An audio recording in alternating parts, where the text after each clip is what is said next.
আসসালামু আলাইকুম। আমার কৃষি খামারের এবারে নতুন সংযোজন বলতে পরীক্ষামূলক আমি চালাইছি ঘরের মধ্যে দেখি বীজ চালাইছি, মাশাআল্লাহ একটা বের হচ্ছে মনে হচ্ছে। কিন্তু কোনটা বীজ সেটা কোনটা বলতে পারবা? কোনটা ওটা একটু পাতা বের হলে বলতে পারবো। দেখা যাচ্ছে কেবল মাটি উঁচু হয়ে গেছে। বের হবে। বের হবে। আলহামদুলিল্লাহ আমাদের জন্য চারাগুলো বের হয়ে যায়।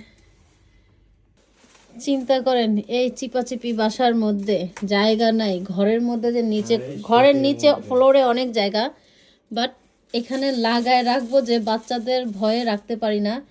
সেজন্য কোথায় এসেছি আমরা, আমাদের ওয়াশিং মেশিনের উপরে, আমাদের ওয়াশিং মেশিনের এখানে কাপড় চোপড় স্টোরেজ রাখার জন্য একটা সেলফ আছে, সেই সেলফের উপরে আমরা এবার সেলফের নিচে কার্টুন দিয়ে এভাবে কার্টুন দিয়ে তার উপরে আমরা এরকম মানে গাছের ট্রেগুলো রাখছি। আর বাইরে রাখবো যে টেম্পারেচার, এতে গাছ তো হবেই না, রাতে যে তাপমাত্রা নেমে যায় একদম, তাতে গাছ হওয়ার কোনো সম্ভাবনাই নাই। নিচের ট্রেটাতে এখনো হয় না, এটা বের হয় না একটু।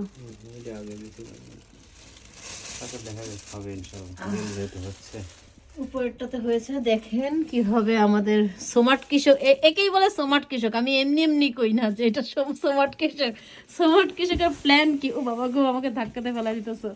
চিন্তাই করেন, আমরা আমাদের হচ্ছে কি বলবো, পাউডার রুমের কাছে আমাদের ওয়াশিং মেশিনের উপরের এই সেলফটাতে, সেখান থেকে আমরা সব কিছু সরিয়ে ফেলে, এখানে যা ছিল আমাদের স্টোরেজের মতো যা ছিল সব কিছু সরিয়ে ফেলে এখানে আমরা আমাদের এই বীজের পরীক্ষামূলকভাবে এবার দিয়েছি।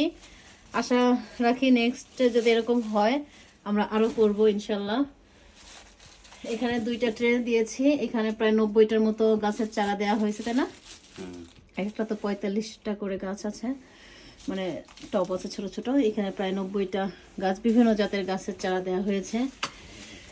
তো দোয়া করবেন আমাদের যেন সবগুলো চারা বের হয়, আমরা যেন আবার আমাদের পূর্ব কর্মব্যস্ত জীবনে ফিরে যেতে পারি। কারণ ছুটি মানেই আমাদের জমি মানেই আমাদের কৃষিকাজ। আমাদেরও ভালো লাগে, বাচ্চাদেরও ভালো লাগে, সবারই ভালো লাগে। আর আমাদের কৃষক তো পুরাই পাগল, তাই না স্যার?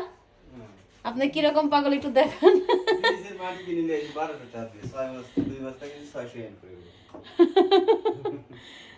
মানে তার যে পরিমাণ কষ্ট হয় সেই পরিমাণ আসলে কি বলবো, মানে খরচ এবং শারীরিক পরিশ্রম সবকিছু মিলে আসলে হয় না। তারপরেও মানে শখটাই হচ্ছে বড় কথা। 5,300 এনে সার কিনে জমিতে রেখে আল্লাহ, তোমার 5,000 টাকা 5,500 টাকার সার যদি কেউ নিয়ে যায়, এটা বাংলাদেশ না নাকি? ওকে, আল্লাহ হাফেজ। আমাদের ওই দিয়ে নিয়ে কেউ হাত দিয়ে ইয়ে করার জন্য, একটা হলো মুরগির গু আর একটা হলো গরুর গু। যার প্রয়োজন সে তো নিতেই পারে। অবশ্য জাপানে এরকম হয় না, তারপরও টুকটাক হয়, একদমই যে হয় না 100% সিকিউর তা তো না। 1-2টা তো নর্মাল সাধারণ শেষের দিকে কেউ যাইতো না। বলতেছি সেটা না, মানে 2-1 জন তো এরকম পাবলিক থাকেই, তারা এরকম অকারেন্স করে।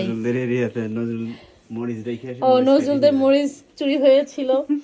আবার আমাদের আরো একজন পরিচিত মারিয়া সিস্টোরের মারিয়াদের লাউ গাছ চুরি না কি যেন গাছ চুরি হয়েছিল।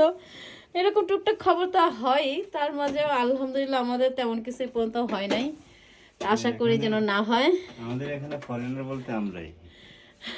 তবে যেসব এলাকায় ফরেনার বেশি সেসব এলাকায় এসব অকারেন্স হয়।